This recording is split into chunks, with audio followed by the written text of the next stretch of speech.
ನನ್ನೆಲ್ಲ ಪ್ರೀತಿಯ ಶಿಕ್ಷಕ ಆಕಾಂಕ್ಷಿಗಳಿಗೆ ಎಜುಕೇಟಿವಿಟಿಗೆ ಸ್ವಾಗತ ಸುಸ್ವಾಗತ. ಆತ್ಮೀಯರೇ, ನಿನ್ನೆ ದಿನ ನಾವು ಶಿಕ್ಷಣ ಸಚಿವರ ಮತ್ತೊಂದು ಹೇಳಿಕೆಯನ್ನು ಗಮನಿಸಿದ್ವಿ. ಈ ತಿಂಗಳ ಕೊನೆಯ ಅವಧಿಯಲ್ಲಿ ಮತ್ತೊಂದು GPSTR, HSTR, PSTR ನೇಮಕಾತಿ ಆಗ್ತದನ? ಏನಿದು 5800 ಹುದ್ದೆಗಳು, ಈ ಹುದ್ದೆಗಳು ನಿಜವಾಗ್ಲೂ ಕಾಲ್ಫಾರ್ಮ್ ಆಗ್ತಾವಾ ಅಥವಾ ಬೇರೆ ಒಂದು ಹೇಳಿಕೆಯನ್ನು ಹೇಳ್ತಾ ಹೋಗ್ತಾ ಇದ್ದಾರೆ? ಅನೇಕ ವಿದ್ಯಾರ್ಥಿಗಳು, ಶಿಕ್ಷಕ ಆಕಾಂಕ್ಷಿಗಳು ನನಗೆ ಫೋನನ್ನು ಕರೆ ಮಾಡಿ ಕೇಳಿದಾಗ ಈ ವಿಡಿಯೋ ಮಾಡಬೇಕಾದ ಒಂದು ಪ್ರಸಂಗ ಎದುರಾಯಿತು. ಈ ಮೂಲಕ ನಿಮ್ಗೆ ನಾನು ಏನು ಹೇಳಿಕೆ ಬಯಸ್ತೀನಿ ಅಂತಂದರೆ, ಶಿಕ್ಷಣ ಒಂದು ಇಲಾಖೆಯಲ್ಲಿ ನಾವು ಅನೇಕ ಹುದ್ದೆಗಳು ಖಾಲಿ ಇದಾವ. ನಿನ್ನೆ ನಡೆದಂತಹ ಒಂದು ಸುದ್ದಿಗೋಷ್ಠಿಯೊಳಗೆ ಶಿಕ್ಷಣ ಸಚಿವರು ನೇರವಾಗಿ ಪ್ರೆಸ್ಗೆ ಬಂದು ಒಂದು ಮಾತನ್ನು ಹೇಳ್ತಾರೆ. ಅದು ಈ ಮಾತನ್ನು ಕೂಡ ನೀವು ಗಮನಿಸ್ತಾ ಇದ್ದೀವಿ. ಕೆಲಸವನ್ನು ಮಾಡಿದ್ವಿ, ಆ ಪ್ರಕ್ರಿಯೆಯನ್ನು ಕೂಡ ಸ್ಟಾರ್ಟ್ ಆಗಿದೆ. ಮತ್ತೆ ಕಲ್ಯಾಣ ಕರ್ನಾಟಕ ಭಾಗದಲ್ಲಿ ಸುಮಾರು 6000 ಚಿಲ್ಡ್ರೆ ಏನು ಶಿಕ್ಷಕರ ಕೊರತೆ ಇತ್ತು, ಅದು ಇವಾಗ ಸುಮಾರು 5800 ಶಿಕ್ಷಕರನ್ನ ಅಭ್ಯರ್ಥಿಗಳಿಗೆ ಕೂಡ ಪೂರ್ಣ ಮಾಡಿದೀವಿ. ಅದನ್ನ ಅಭ್ಯರ್ಥಿಗಳಿಗೆ ಶಿಕ್ಷಣ ಇಲಾಖೆಯಿಂದ ಮತ್ತು ಶಿಕ್ಷಣ ಸಚಿವರಿಂದ ಯಾವುದೇ ರೀತಿಯ ನೇಮಕಾತಿಗೆ ಸಂಬಂಧಪಟ್ಟಂತಹ ಸ್ಪಷ್ಟತೆಯನ್ನು ಕೊಡ್ತಾ ಇಲ್ಲ. ಅನೇಕರು ಕೇಳ್ತಾ ಇದ್ದಾರೆ, ಅದರೊಳಗೆ PSTR ಎಷ್ಟು ಹುದ್ದೆಗಳಿದಾವ, GPSTR ಎಷ್ಟು ಹುದ್ದೆಗಳಿದಾವ, HSTR ಎಷ್ಟು ಹುದ್ದೆಗಳಿದಾವ. ಈಗ ಆಲ್ರೆಡಿ ಕೋರ್ಟ್ ಕೇಸ್ ಇದೆ GPSTR ಮತ್ತು ನ್ಯಾಯಮೂರ್ತಿಗಳು ಕೂಡ ಹೇಳಿದ್ದಾರೆ, ನಿಮ್ಗೆ ಖಾಲಿ ಇರುವಂತಹ ಹುದ್ದೆಗಳನ್ನ ನೀವು ಭರ್ತಿ ಮಾಡ್ಕೊಳ್ಬಹುದು, ಅದರೊಳಗೆ 500 ಹುದ್ದೆಗಳನ್ನ ಬಿಟ್ಟು ನೀವು ಭರ್ತಿ ಮಾಡ್ಕೊಳ್ರಿ ಅಂತ. ಆದರೆ ಶಿಕ್ಷಣ ಇಲಾಖೆಗೆ ಯಾವುದೋ ಒಂದು ಸ್ಪಷ್ಟತೆ ಕೊಡ್ತಾ ಇಲ್ಲ. ಈ ಲಕ್ಷಾಂತರ ಅಭ್ಯರ್ಥಿಗಳಿಗೆ ಒಂದು ಏನು ಗೊಂದಲ ಉಂಟಾಗಿದೆ ಅಂದ್ರೆ, ಯಾವ್ದು ಕಾಲ್ಫಾರ್ಮ್ ಆಕತಿ, ನಾವು ಯಾವ್ದು ಓದಬೇಕು ಅಂತ, ಯಾವಾಗ ಕಾಲ್ಫಾರ್ಮ್ ಆಕತಿ, ನಾವು ಯಾವಾಗ ಓದಬೇಕಂತ. ಇನ್ನು ಮುಂದುವರೆದು ನೋಡಿದ್ರೆ ಲಕ್ಷಾಂತರ ಮತ್ತು ಸಾವಿರಾರು ಅಭ್ಯರ್ಥಿಗಳಿಗೆ ಸಮಸ್ಯೆಗಳಿದಾವೆ, ಅವುಗಳೆಲ್ಲ ಬಿಟ್ಟು ಅವ್ರು ಓದ್ತಾ ಇದ್ದಾರೆ ಅಂತಂದ್ರೆ ಅವ್ರದ್ದು ಕೇಳುವಂತಹ ಪ್ರಶ್ನೆನೂ ಹೌದದು. ಸಾಮಾನ್ಯವಾಗಿ ಈ ರೀತಿ ಪ್ರಶ್ನೆಗಳು ಎಲ್ಲರಿಗೂ ಕೂಡ ಬರ್ತಾವೆ.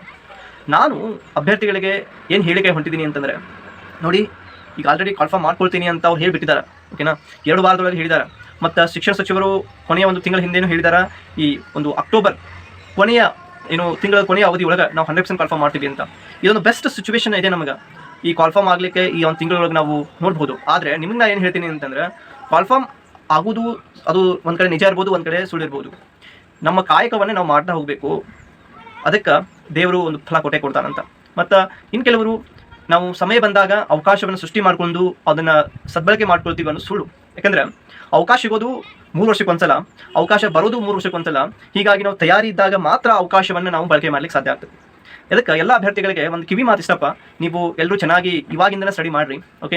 ಅದು ನೀವು ಹೆಚ್ಚಿಗೆ PSTR ಆಗಿ ತೋತಿರೋ ಅಥವಾ GPSTR ತೋಳ್ತಿರೋ, HSTR ತೋಳ್ತಿರೋ, ಬಟ್ ಒಂದು ಏನು ಓದ್ತಿದ್ರಲ್ಲ ಅದನ್ನು ಹೆಚ್ಚಿನ ಮಟ್ಟದೊಳಗೆ ಓದ್ರಿ ಅನ್ನೋದು ನಮ್ಮದು ಅಭಿಪ್ರಾಯ. ಈಗ ಆಲ್ರೆಡಿ ನಿಮಗೆ ಕ್ರೈ ಸ್ಕೂಲದ ಒಂದು ಇತ್ತೀಚೆಗೆ ಅಧಿಸೂಚನೆಯನ್ನು ಏನು ಬರ್ತದೆ, ಕೆಲವೇ ದಿನಗಳು ಅಧಿಸೂಚನೆ ಕೂಡ ಆಗ್ತದೆ. ಸೊ ಅದಕ್ಕೋಸ್ಕರ ನೀವು ಓದ್ಬೋದು. ಮತ್ತು ಕೇಂದ್ರೀಯ ವಿಶ್ವವಿದ್ಯಾಲಯ ಕೂಡ ನಿಮ್ಗೆ ಅವಕಾಶ ಸಿಗ್ತಾವೆ ಈ ವರ್ಷ. ಮತ್ತು EMR ಸ್ಕೂಲ್ನಲ್ಲಿ ಕೂಡ ಮತ್ತೊಂದ್ಸಲ ಕರೆಯೋದಿದೆ. ಹೀಗಾಗಿ ನಿಮ್ಗೆ ಬಹಳಷ್ಟು ಅವಕಾಶಗಳು ಸಿಗ್ತಾವೆ. ತಾವು ಕೂಡ ಏನು ಮಾಡ್ಬೇಕಂದ್ರೆ ಟೈಮನ್ನು ವೇಸ್ಟ್ ಮಾಡ್ದಂಗೆ, ಓಕೆನಾ, ಟೈಮನ್ನು ವೇಸ್ಟ್ ಮಾಡ್ದಂಗೆ ನಿಮ್ಗೆ ಏನು ಮಟೀರಿಯಲ್ಸ್ ಇದಾವೆ, ಏನು ಬೇಕು, ಅವನ್ನೆಲ್ಲ ನೀವು ಕರೆಕ್ಟಾಗಿ ಓದಿದ್ದೆ ಆದರೆ ನೀವು 100% ಸೆಲೆಕ್ಷನ್ ಆಗ್ತೀರಿ. ಈ ನನ್ನ ಕಡೆಯಿಂದನೂ ಕೂಡ ನಾನು ಹೇಳ್ತಾ ಇದ್ದೀನಿ. ಕೆಲವೊಬ್ಬರು ಒಂದೊಂದು ಮಾತನ್ನು ಒಬ್ಬೊಬ್ರು ಹೇಳ್ತಾರೆ. ಇಲ್ಲಿ ಜಿಲ್ಲಾ ಉಸ್ತುವಾರಿ ಸಚಿವರು ಹೇಳ್ತಾರೆ ಒಂದು ಕಡೆ, ಇಲ್ಲಿ ಶಿಕ್ಷಣ ಸಚಿವರು ಒಂದು ಮಾತನ್ನು ಒಂದು ಕಡೆ ಹೇಳ್ತಾರೆ, ಇಲ್ಲಿ ಮುಖ್ಯಮಂತ್ರಿ ಒಂದು ಮಾತನ್ನು ಒಂದು ಕಡೆ ಹೇಳ್ತಾರೆ. ಬಟ್ ಆದರೆ ಕೊನೆಗೆ ತಾವುಗಳು ತಮ್ಮ ಮನಸ್ಸನ್ನು ಒಂದು ಹತೋಟಿಯಲ್ಲಿ ಇಟ್ಕೊಂಡು ಓದಬೇಕಾಗಿರೋದು ತಾವು. ಸೊ ಐ ಹೋಪ್ ಈ ವಿಡಿಯೋದಿಂದ ನಿಮ್ಗೆ ಅರ್ಥ ಆಗಿದೆ. ನೋಟಿಫಿಕೇಶನ್ ಆಗಲಿ ಬಿಡಲಿ, ನೀವು ನಿಮ್ಮ ಕಾಯಕವನ್ನು ಮಾಡ್ತಾ ಇರಿ, ದೇವರು ಪ್ರತಿಫಲ ಕೊಡ್ತಾನೆ ನಿಮಗೆ. So thank you so much for watching this informative video. Again ಮುಂದಿನ ವಿಡಿಯೋದೊಳಗೆ ಮತ್ತೆ ಭೇಟಿ ಆಗೋಣ. ನೀವೇನಾದರೂ ನಮ್ಮ ವಾಟ್ಸ್ಆಪ್ ಗ್ರೂಪ್ಗೆ ಜಾಯ್ನ್ ಆಗ್ರಿ.